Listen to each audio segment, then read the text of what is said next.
Hello, it's Dr. Eric Potter again with Facebook Live from our office here in Franklin, Tennessee.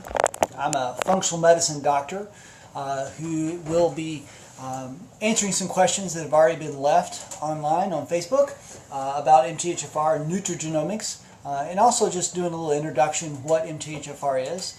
If you'd like to have a specific question answered, do come online and leave that below. Otherwise, this recording will be up and you can watch it later, or you can leave other questions later and I may come back. I realize that there are a lot that have already left for Thanksgiving and who will be traveling now or preparing for Thanksgiving. So please come back later and we may try to touch on this topic again in a few weeks or a few months. So with that, again, if you'd like to know more about what we do at Sanctuary, 615-815-5941. But let's dig into the topic. So MTHFR, what is that and why do I enjoy it so much? Methylene tetrahydrofolate reductase basically is an enzyme that helps change one chemical into another in your body, which is basically what enzymes do.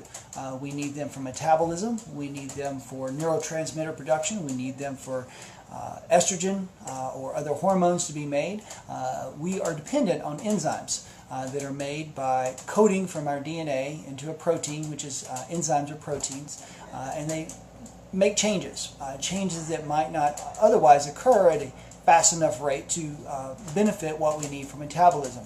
So in the terms of MTHFR, what it does is MTHFR is changing a type of a folate into L5-methyl tetrahydrofolate, which is the activated version, which our B12 part of the methylation cycle needs. So just take a moment for those of you who may not be familiar with the methylation cycle. What that is taking a methyl group, which is a carbon and 3 hydrogens that are attached to it, and moving that from one substance to another.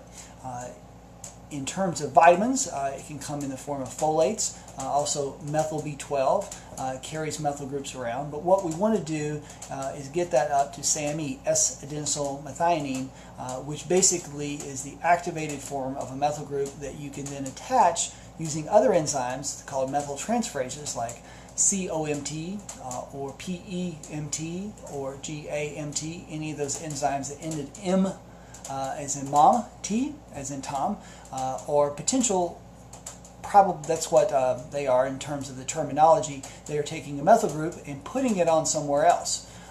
With that, that changes the function of that other chemical, whether it is your estrogen, it deactivates your estrogen. It is part of activating some of your neurotransmitters and deactivating other ones.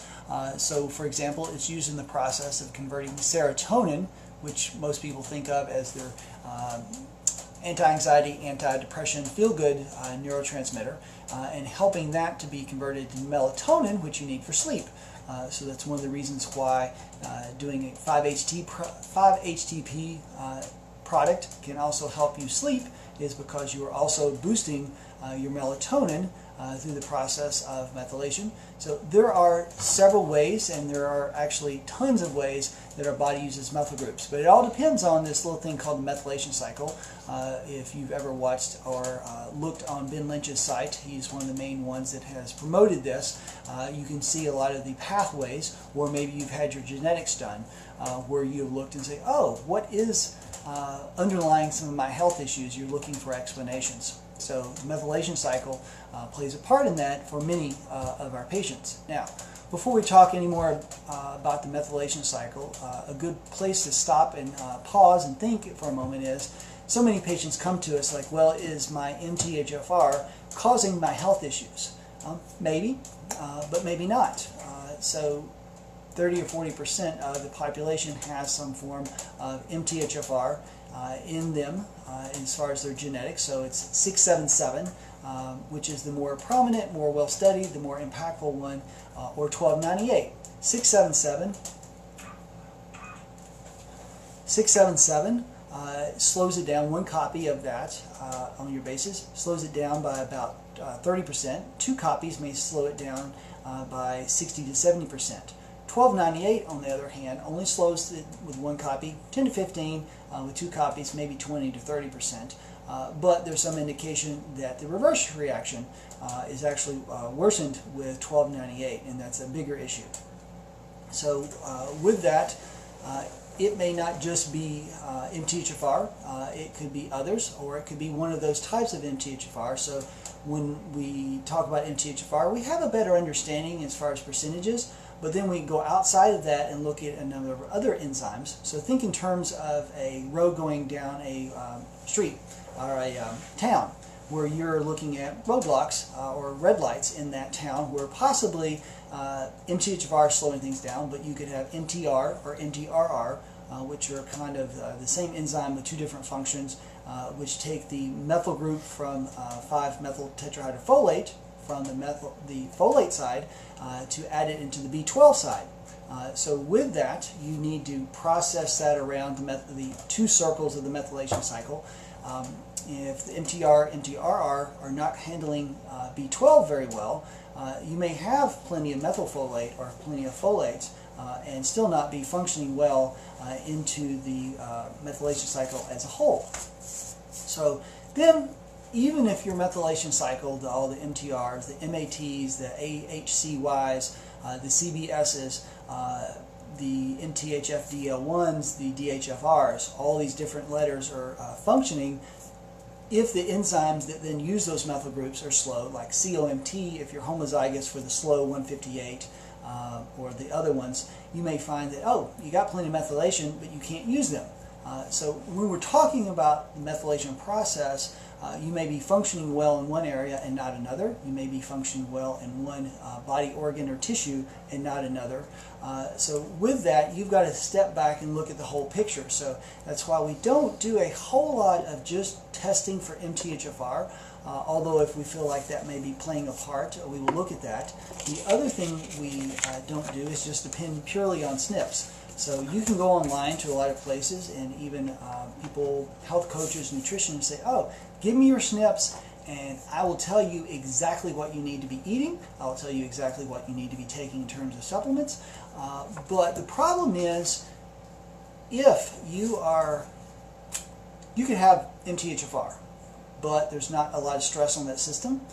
So for example, in that one road town you're going through, that one red light of MTHFR, if there's not a lot of traffic going through that red light, if it's out and there's a traffic police that are motioning people through that stoplight, you may not have any problem because there's not much traffic. You're not much toxins, you don't have an overload of estrogen, you may have plenty of folates, so it's all working just fine.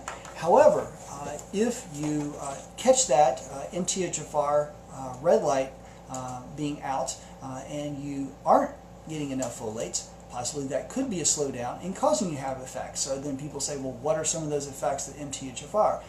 It can affect mood, so depression or anxiety. It can affect some detox mechanisms, because methylation also is interconnected with glutathione, our main antioxidant and one of our main detox mechanisms in our system. It also is involved with energy cycle, in that you need glutathione to keep your mitochondria healthy so you can keep burning energy. You also produce creatine. So creatine phosphate is a storage form of energy for your muscles. Methylation is required to make creatine for cell membrane health. So phosphatidylcholine is made by the enzyme called PEMT. In order to make that phosphatidylcholine that all your cell membranes need and your gallbladder needs, so also affects digestion, you need adequate methylation. Also, taurine, one of our amino acids, is produced. We can make some of that off of the methylation cycle, bypassing glutathione. Taurine you use as part of your bile acids in order to do digestion. So there are so many different ways. Also, histamine. HNMT is a methyltransferase that helps break down histamine. So if you're having allergies, could be a methylation issue. Now, I will say, I do agree with Chris Masterjohn, who's also noted this, is the idea of using histamine to determine whether you're an undermethylator or overmethylator is probably overblown. But for those that have allergies and they have MTHFR, I will look at giving them methylfolate to see if that can lessen their allergies, along with some other therapies like quercetin or vitamin C, and find that often patients do have benefit, whether it's mast cell or histamine issues, with the use of methylfolate. So with that, we don't want to look just at one gene like MTHFR, though it may be very impactful for our patients, and sometimes it is. But we want to look at, consider all those different processes to see where it falls out. So that's why when we look at genetics for patients, we are looking across the board, not just focusing down. But we also want to look not just at the breadth of the genetics, but looking how those are functioning. Because again, as I mentioned earlier, is you may have MTHFR, and 30–40% of the population does, and be doing just fine. You may not be having any effects that you're aware of, and really, because your diet's good, you're eating a lot of green leafy vegetables, or you may be taking some multivitamins with folates and adequate B12 in there, you may find that you don't really need to even test your genetics. You don't need to do functional testing. But for our patients who come to us who have been sick for 5, 10, sometimes 20 years, seeing 5, 10, 20 doctors, trying to get answers, often, well, pretty much all the time, we are going to want to look at their functional status. For example, we do some tests, organic acid testing, that looks whether that you are showing signs that you are deficient in certain vitamins, because it's not even just about the folates. The methylation cycle needs vitamin B1, vitamin B2, needs some magnesium, needs zinc, it needs adequate energy to push that cycle along at certain steps. So we want to make sure that someone's nutritional status is good. For example, even with MTHFR 677, one of the things that the researcher that initially discovered MTHFR 677 noted that it seems one of the issues is the enzyme, when it has a 677 changes one amino acid in the protein structure, is more unstable when there's not enough vitamin B2, riboflavin, or methylfolate. So that enzyme breaks down, so it both functions slower and also it breaks down sooner, so you don't have as much sitting around doing its job. But if you make sure a patient has enough riboflavin and methylfolate, that enzyme actually starts working even better, and it lasts longer in your body. It sticks around longer. So you want to make sure that it's not just about methylfolate. So when we do organic acid testing to look at not just do you have enough of a level, but do you have enough of a level to be doing the workload that we expect in you, we will be determining, oh, before we just throw some methylfolate, we may need to give you vitamin B1, vitamin B2, we may need to be addressing energy cycle issues. There's a lot of other things, or if your magnesium is low, all your methyltransferases need magnesium, so that may be the bigger issue than just throwing some more methylfolate. So with that, we're going to be looking at functional testing to see is there inflammation that could be hindering your methylation cycle. Are there toxins? So aldehydes, which are produced by yeast, can slow your MTHFR, which takes your methyl group from folates and transfers it to B12, so then it can finish the work of producing SAMe, acetylmethionine. We want to make sure aldehydes or heavy metals are not causing problems, or laughing gas. When you go to the dentist or a procedure and get laughing gas for a sedative to help you get through that procedure, that can also slow the MTHFR enzyme, and that's why some people have some cognitive deficits, especially if they have MTHFR to begin with. After using that, it's not, for others, it's not a big deal, or even if you have enough methylfolate and methyl B12, you may be okay. But I do advise patients who have issues with B12, folate, or MTHFR not to use laughing gas, to look for other options as far as sedatives or anesthesia. So with that, we also, then you say, well, what's the harm in just giving somebody a bunch of methylfolate? Isn't we need it? And everybody says, well, if you just get some extra, you'll just pee it out and won't cause problems. Well, the other issue is you can have too much of a good thing. So when we take care of patients, I've said this a million times, if you are one of my patients, most of our health metabolism, our functioning needs to be middle of the road. If you're too high, you can have too much of magnesium. You can have too low of magnesium. You can have too much, even oxidative stress. Exercise triggers oxidative stress, which then triggers regenerative properties, hormonal changes, and benefits you. So we want you to have the right amount. So if you get too much methylfolate, those methyl groups can be hanging out and actually can cause something, kind of phenomena, syndrome called methyl trapping. So you can have a lot of increased anxiety, you can have migraines, you can have trouble sleeping, you can have irritability, teeth grinding at night.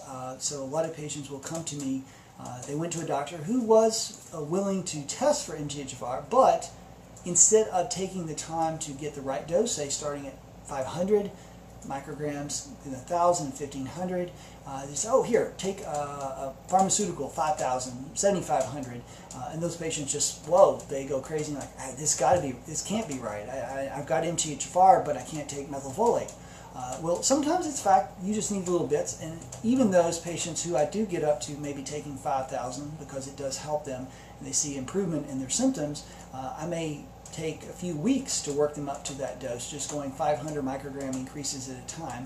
But before I even do that, I'd always make sure that they have B1, B2, energy cycles working, minerals, because if you just throw methylfolate, but the rest of the system is still rusted and the cogs are not turning, you're kind of shooting yourself in the foot there. So I see a lot of the mistakes of others.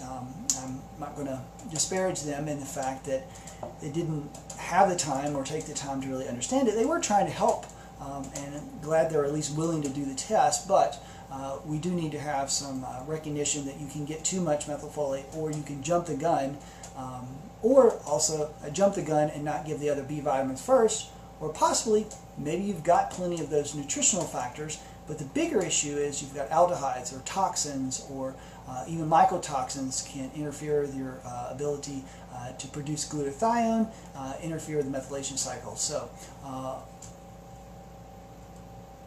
all this is so that we can do things, not just what we do, but in the right order, in the right timing, so that you or our patients don't have a bad experience and then say, oh, well, I can't take methylfolate, when actually you do need it. It's just you need it a little bit, especially when your system is backed up and you're not able to utilize that because it's been so slow and there's deficiencies. We may take a few weeks to get you there. Besides that, the other aspect, I just had one other thought. Again, looking at the big picture, not just see if there are other genetics that could be affecting a person. So before I go to some questions, I may come back to some more bigger picture explanations in a moment, but is let people know that you know about the term nutrigenomics. So I think that's a better term instead of just saying an MTHFR doctor. And yes, I love it, and I've told many of you the fact that if I could just spend all my days working on genetics, I'd really love it. That's my adrenaline rush. But the really better term is nutrigenomics. So is using genetics to help me guide a person's best interest in their health, to find why is their body not functioning, doing a history where I determine, oh, well, you had a reaction to this. Maybe that's because you've got a genetic SNP, a change here that's slowing down this process, and either we find a way to support that and improve it, or we find a way to bypass it. For example, with phosphatidylcholine, we could boost your methylation cycle, but if you have need more help in terms of your gallbladder or cell membrane health, we may just give you some phosphatidylcholine, or we want to look at something like giving you acetylcholine, or getting you to eat more eggs or liver, which is where you find a lot of these, a lot of phosphatidylcholine, but don't have that many patients, especially kid patients, who want to eat more liver. Eggs are good. Don't be afraid of the cholesterol. For the vast majority of people, eggs are very safe unless you're allergic to them. So we want to look at nutrigenomics is using all those different factors, looking at functional testing, looking at genetics, putting those together and being able to determine what is the right nutrition for you? What is the right supplement for you? Where are the areas where we need helping, and some of the areas where, oh, you're functioning well, and we can utilize that, where detox mechanisms is saying, rather than depending on the glutathione pathway, say your GSTM1 is not present, that enzyme that helps detoxify a lot of things is not present, we find ways to boost your NAT too, using, say, quercetin or B5. Vitamin B5, or we may look at helping some of your other cytochrome enzymes, or we may want to slow your cytochrome enzymes down just because they're producing too much free radicals. Or we may want to boost other areas like glucuronidation, methylation to bypass that. So we look at the big picture, and it's hard to kind of put all of that into even an hour. I've spent hours and hours at various conferences and reading, looking at all the different leaders in this field of saying, oh, well, this is how you do it, and realizing there's also a lot of different opinions. For example, in regards to neurotransmitters and methylation. So you have a Dr. Walsh who has a different opinion regarding to folic acid versus methylfolate. You have Ben Lynch. You have Amy Yasko. You have some others out there who have different opinions. I've tried to listen to all those and see who has the best evidence. Also applying that to my patients and determining who is going to respond, because just because one patient responds to this in a certain way, the next patient may respond a little differently because they've got 10 other factors playing a part. They have an infection that the first one didn't, or a toxicity, or there's another vitamin deficiency, or so forth. So with that, we are going to look across all those factors. For example, folinic acid. A lot of my patients with MTHFR 1298 or those with anxiety do a little better with folinic acid, another active form of methylfolate, instead of the 5-methyl. Folinic acid, they can tolerate it and actually do quite well with it. It is in a pharmaceutical version, it's what they give when someone's on methotrexate. They will use folinic acid to keep from having too much of the side effects from that. So with that, let's shift over to a few of the questions. We can come back. I know a lot of people have some questions probably about what are some of the signs of MTHFR and some other controversies, but we'll save some of those for later. Again, one thing I didn't mention earlier is, this is an educational session. I can't give you direct advice as we go into questions. I'm not going to be able to say, oh, you should do this or do that.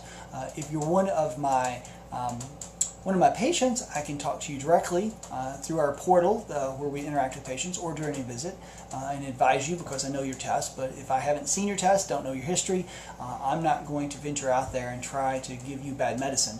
But I will help you understand things better, hopefully understand your health better, so that you can either help your doctor do better or consider seeing us when you realize, oh, that actually makes sense. Maybe I could benefit from a nutrigenomic type approach from a functional medicine doctor like myself. So with that, let's start with a few questions.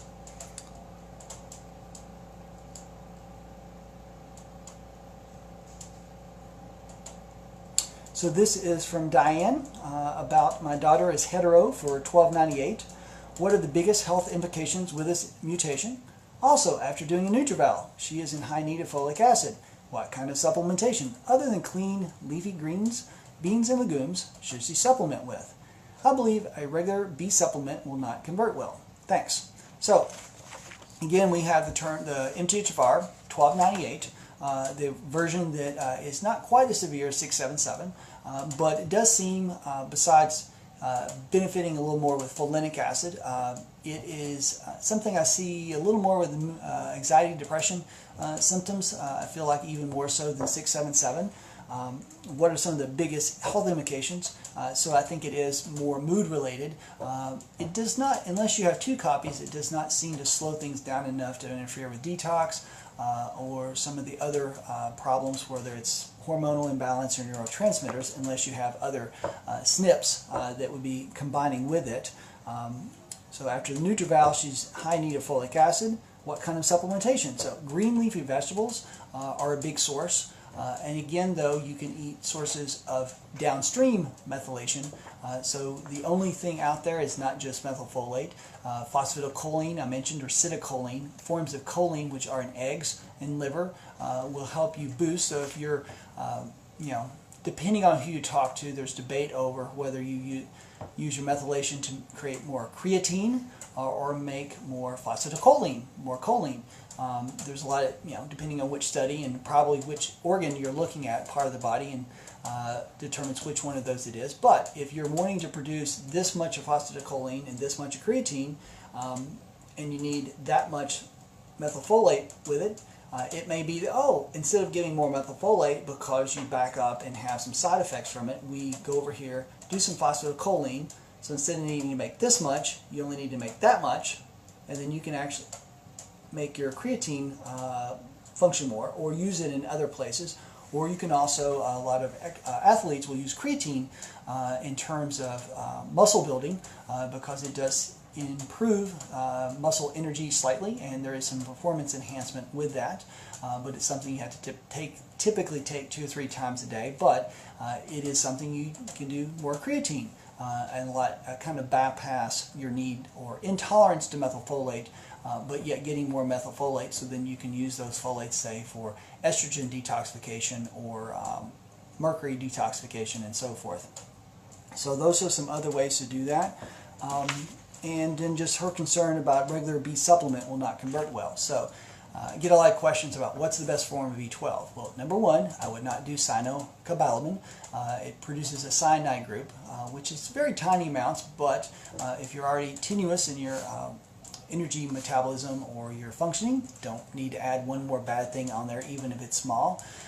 But we typically are going to look at using methylcobalamin for the majority. However, say if you have COMT SNPs or you're very sensitive to methyl groups, because you have some MAOA slow version, we will look at doing adenosyl or hydroxy. Or if you've got a lot of inflammation, we may use more likely hydroxy. If it seems to be that you need more B12 in the mitochondrial portion, the energy cycle, we may use adenosyl. Sometimes we'll use a mix. If we're giving methylfolate, then I may combine that with hydroxy B12 so that we don't overdo. So it's not, when you're helping the methylation cycle, it's the vitamin and the methyl group it's carrying. So if we're giving B12 and folate, and they're each carrying methyl groups, we're also giving you 2 methyl groups in that. Sometimes you don't need that many. You need more carriers and less of the thing methyl group that's being carried. So with that, we are trying to balance, see what fits for each patient, and also sometimes it's trial and error. Just because a patient would seem to tolerate methylcobalamin well, they may end up doing a little better on hydroxy or adenosyl. And also the dosing. Sometimes they can tolerate 1,000, sometimes people need 5,000 or 10,000 because they don't absorb as well. So we will determine which is the best one. We will look at B vitamins that are readily absorbable. Sometimes we'll have to use liposomal B vitamins because, say for example, someone has yeast in their gut and it's absorbing their B1 or B2, we'll see a lot of deficiency of riboflavin B2 just because probably the yeast is growing. We see markers in the organic acid testing, and from there we say, let's give you a form that's going to absorb in your mouth, liposomal, and see if we can bypass that, heal the yeast up, get you the B vitamins you need, and those B vitamins again are going to help your methylation cycle process better. And not just because you're folate deficient, but it may be because you're other vitamin or mineral deficient. So let's look at the next question. Thank you, Diane, for that one. Shauna, can you speak about the different genetic DNA tests available? Seems like there are a wide range of pricing of them. What you can learn from the results. Are there any that do a good job with addressing both medical and ancestry sources? Please be specific. So I'll answer that backwards in the fact that, honestly, the ancestry is interesting, but from a health standpoint, it's not very helpful. Knowing whether you're more Scandinavian, British, Irish, African, Chinese. I have people that are sick, that have been sick for years, and yes, it's a curiosity, but what I'm focused on is there something in those genetic results, whether you get ancestry information or not, that can help you have a healthier, more abundant life. So with that, I really don't even take into consideration whether it's a 23andMe or Ancestry DNA and so forth. What I want to know, does that provide me some SNPs, some genetic data that allow me to make decisions for that patient? They've paid me and bought a kit and gone through the trouble. They waited for weeks to get those results. I want to give them something that's going to change their life. So with that, you can, if you have some of the older 23andMe data, the CHIP4, it has pretty good data. I have software that can pull the different, using algorithms, looking at individual SNPs, but also algorithms that say, oh, these SNPs combined can be a problem. If you have these 5 SNPs, you have a higher risk, but if you only have 3, you don't. So we look at those kind of things, from cancer to exercise to methylation to detox pathways to neurotransmitter pathways, and often answer questions for patients that they've been wondering all their life. And this past week, a girl who, DBH, dopamine beta hydroxylase, was fast. Her COMT was the slowest version, which means that she was going to be low in dopamine because it's converting into adrenaline, but when she got to the adrenaline, it wasn't going to break down fast. So she was going to feel really hyped up, but not be able to focus well. So a little ADD with hyperarousal and overstimulated, so startles would make her have problems. She'd have trouble sleeping.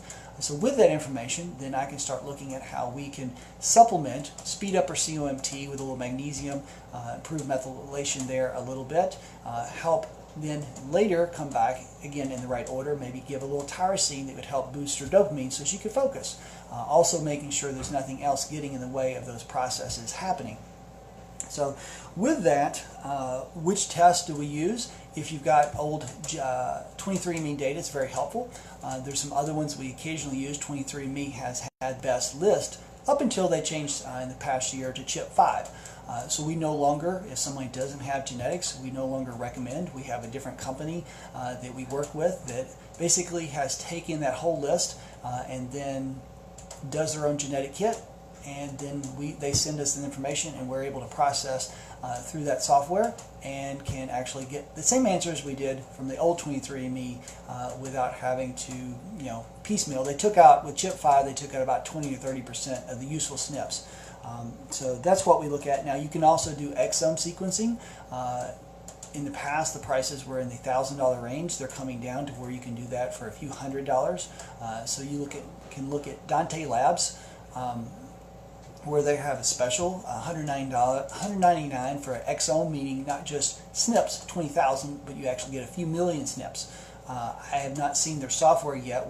That's just come out recently to know whether or not how helpful that is. But if you really want to know, in depth, that's about as in depth as you can, unless you do the whole genome sequencing, where every single DNA base for your entire system, entire genetics is produced from this. So one thing, that whole exome, because it's doing a lot more, it does take typically more 8 to 12 instead of 23andMe type SNPs, where they're only doing 20, 30, 40,000, or more in the 4 to 6, 4 to 8 week range. So you're getting more information, but you're having to wait a little bit longer for that.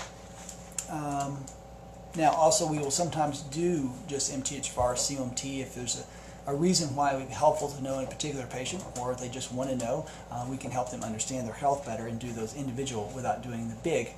Which one of the things you may want to look at on our website is why should you count on 23andMe or not? Because there is also, once you know your genetics, though there's technically supposed to be legal protections that you cannot lose insurance because of that. That's just for health insurance. But I've had at least one patient who, because they had MTHFR, couldn't get coverage for blood clots or anything that might be related to MTHFR. So they can raise your rates, say, oh yeah, we'll give you insurance for that. You can still get it, but it's $1,000 more a month than it would have been otherwise.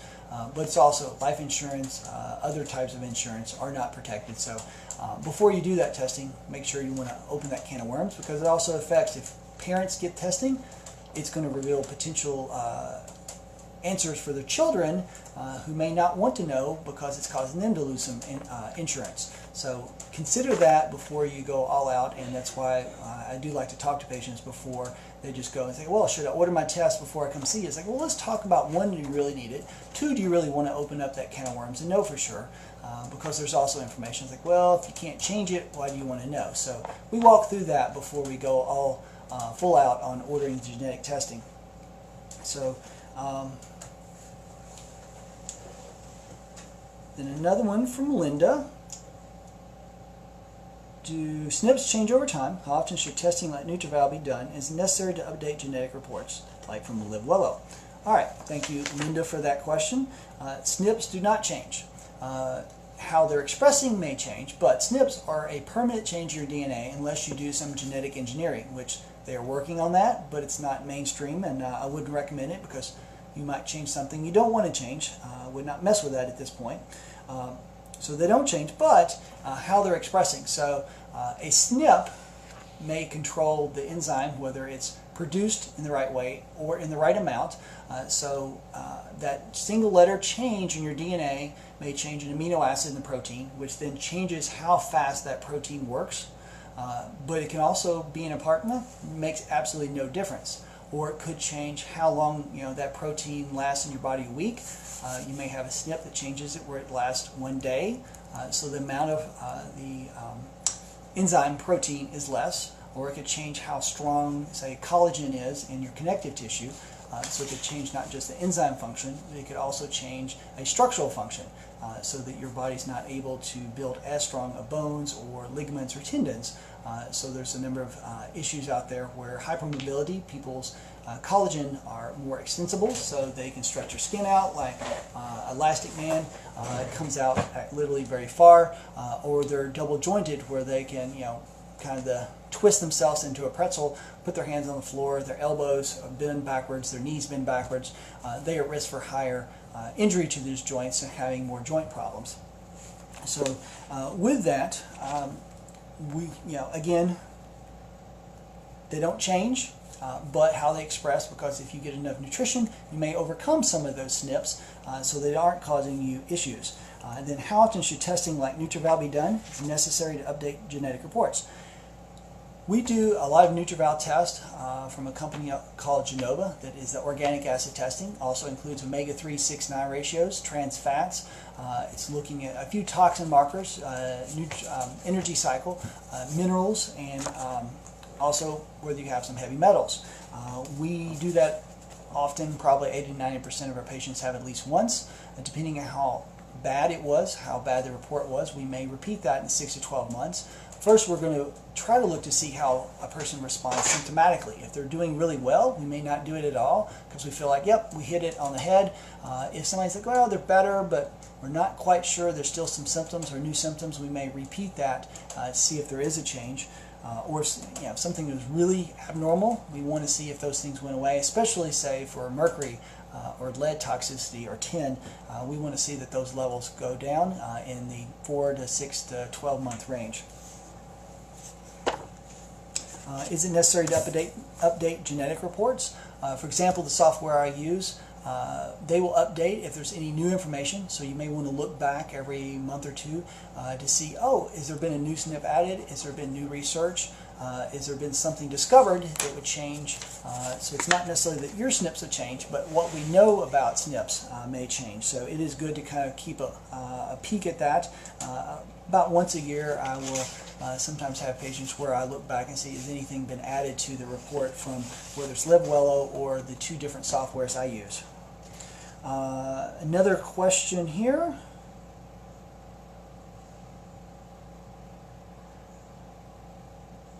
It's not as much focused on MTHFR nutrigenomics, so I probably will try to answer that on the line later. Let's answer one of the questions that came in from, I think, Kelly. Why don't mainstream doctors know and tell parents this incredibly important information? For example, Vanderbilt, I trained there. That's where I went to med school. Very much enjoyed it, very much learned, and very much was impressed by the amount of effort they put into putting knowledge and wisdom into their students to understand the processes, the whys. Yet Vanderbilt does not take consults for MTHFR. They don't believe in it. They don't believe it affects health. Part of the difficulty is there's been a lot of conflicting studies, and if you take 1,000 people to MTHFR, you've got 1,000 people with different other genetics, unless you get twins, so unless you have some twin studies with MTHFR and looking at it differently, you have so many other factors, it's hard to do studies on that. But you can look and see that there's associations. Doesn't prove causation, that MTHFR causes certain diseases, but you see it has effects on cancer risk, it has effects on definitely on anxiety and depression, it can affect hormone metabolism.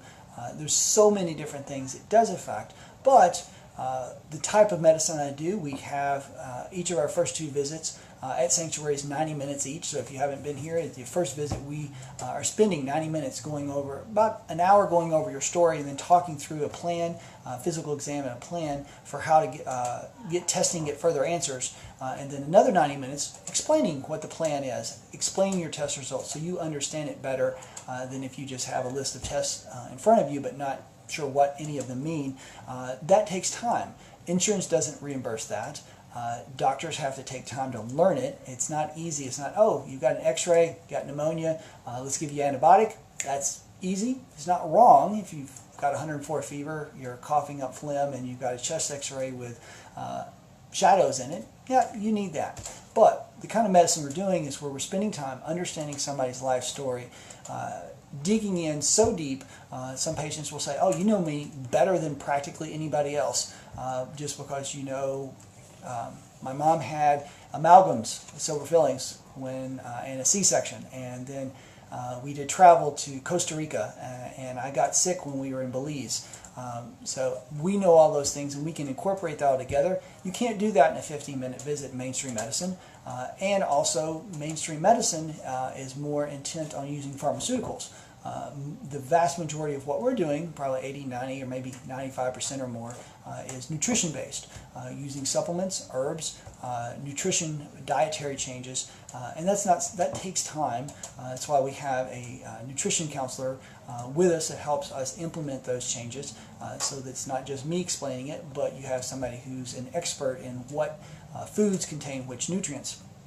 So with that, they're not going to take the time. It's not reimbursed by insurance. It takes a lot of effort. It's not easy. You're really having to, everybody's personal. You can't treat everybody one size fits all.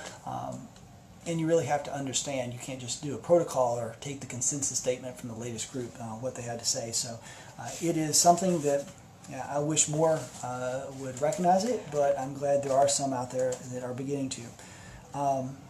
So Brittany ask a question, why do some doctors not acknowledge MTHFR? We talked about that. Most won't agree that it's significant or that it has a negative effect on the body. So that was kind of a similar question. So it is just, there's more recognizing it. So I have more and more patients come to me and say, oh, my doctor tested for this, but didn't know what to do with it. So I do appreciate that they're at least willing to listen to their patients and try to get them help, and then refer them to somebody who does understand it better.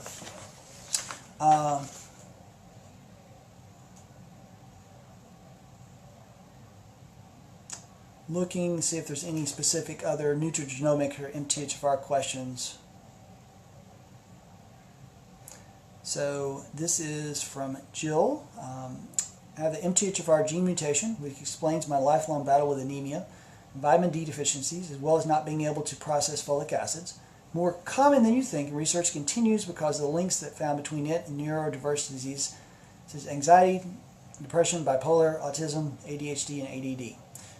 So with the, let's just take that in terms of nutrigenomics. So there are SNPs that will affect your ability to process vitamin D, both in terms of keeping adequate levels, and there's also receptors. So your vitamin D receptors may be altered with TAQ, TAC, or BSM, where that they're not as functioning, so they don't help you. You need vitamin D to help you produce serotonin and dopamine, feel-good neurotransmitter, and alertness, reward-related dopamine as neurotransmitter.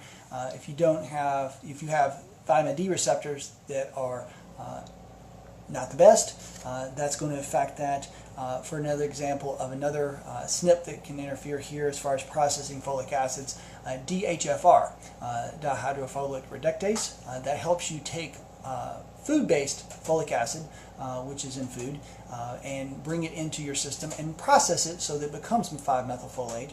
If you have a slow DHFR, you may be eating a lot in food sources, and there are some patients I have, like their MTHFR is perfect, but it's the fact that they can't really benefit from the folic acid in food, so they do need to go ahead and take a supplemental form of that. And yes, it's linked to a lot of different diseases. I will say something about autism in the terms of not everybody that has MTHFR has autism, and not everybody that has autism has MTHFR, but MTHFR can exacerbate or interact with that. Autism is probably caused by 10, 20, 100 different reasons. There's some common overlapping processes, but methylation does play a part in optimizing if we take care of children with autism here or suspected autism. Don't like to give them that label. I just want to look at them and say, hey, you've got some dysfunctioning metabolic processes that when we address those, we often see patients improve, and we've seen patients recover from those autistic symptoms or autistic behavior as we address those issues. So I don't want to label that, but I do see it related. There was a study that came out showing particularly children with autism had high rates of oxidized glutathione. So oxidized is a form that doesn't work. You need reduced glutathione to actually do the antioxidant process. So when they looked, there was a battery, which they haven't released in that study, the full battery of questions, functional tests, that could help diagnose autism to see if a child had autism or had behaviors, do some biochemical testing to potentially diagnose that earlier and catch that. So glutathione, which is an offshoot of the methylation cycle, was one of those tests that they used in that. So here's a good question, kind of gets back to where I want to talk about from Karen. Heard for years that midline defects are indicators of MTHFR. Does the science actually support this connection? Does your experience as a physician? So we look at some of these midline defects, where it's tongue tie, whether it's stork bite, whether it's some other anatomical changes, sacral dimples, things like that. Those are prevalent in the population, meaning 10, 20, 30, 40% may have them. MTHFR is prevalent, 30 to 40%. So there's going to be a lot of overlap. There's not direct causation, although proven, although there are some potential links in the fact that folates do affect neural tube defects. It's one of the reasons why giving folic acid fortified food to moms has lowered the rate of neural tube defects, where the spinal cord doesn't close and there's an opening. It causes paralysis. It can cause ultimately death, cause disability. So there's definitely links with that. So there is definitely plausible, logical links between the methylation cycle and midline defects. But there are many that have those midline defects for other reasons than besides MTHFR, MTR, DHFR, MTHFD1. There's so many others that we can't just blame MTHFR one SNP. Our bodies are made much more complex and wonderful than to depend on those one thing. So with that, yes, there's some overlap, but if somebody comes in and says, oh, my child is tongue-tied, do you think they have MTHFR? It's like, maybe, maybe not. If I have an adult come in, oh, well, I was born with a tongue tie, I want to be tested for MTHFR. I'm like, well, are you sick? Or you have mood disorder, depression, anxiety, any cancer risk? No, feel great. I just want to know. I don't know it's going to help. I would not depend on that. If I really want to know, I'm going to do a test. Genetic test is what's going to tell me the answer, not looking at somebody, stork bite size or tongue tie. Yes, they're related, but from a clinical standpoint, I'm not going to depend on that, and I'm going to look at much more other symptoms to determine, do we need to test? And then even if I know, or they come to me and say, oh, I've been tested, I have MTHFR, I want to know how that methylation cycle is functioning using either organic acids or a methylation cycle test, which is another thing we occasionally do, but don't often have to.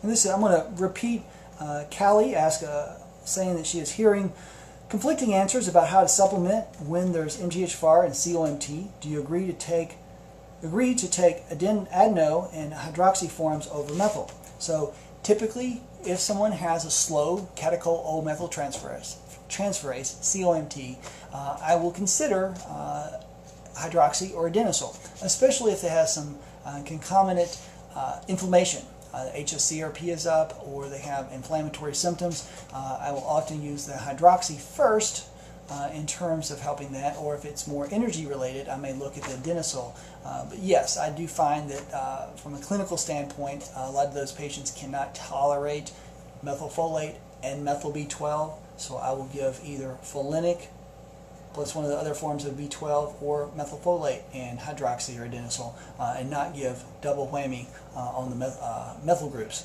because a lot of patients will then come back and not be happy with me. So I try to avoid making my patients unhappy. I want you to have a healthier, more abundant life, not have one more frustration, or definitely not lose out on a supplement, a therapy that would help you just because it was administered incorrectly by someone else, or not want to administer it incorrectly by myself. So with that, we have a few more minutes.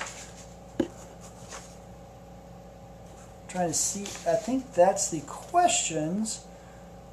So if anybody has any more, I'll try to do one more that anybody on Facebook puts up there, but let me wrap things up with a little bit about the big picture, to repeat some of what I've said, but also to put a big picture how I approach patients' health using genetics. So again, I don't want to look at just one gene. I don't want to look, even when I know a set of genes, I want to see how that person's body is functioning. I want to know their history, their health story, such that if they were exposed to mercury, it's going to have a different potential effect. If they have yeast, they can have aldehydes that are slowing their methylation cycle. I want to look for other vitamin deficiencies and make sure we get those in before we just throw methylation B12 or folate in there. We want to make sure the B1, B2. We want to also make sure there's not obstacles, too much or too little of things. Too little of vitamins, nutrients, minerals, but it can also be too much of toxins, where there's lead, mercury, laughing gas, aldehydes, mycotoxins.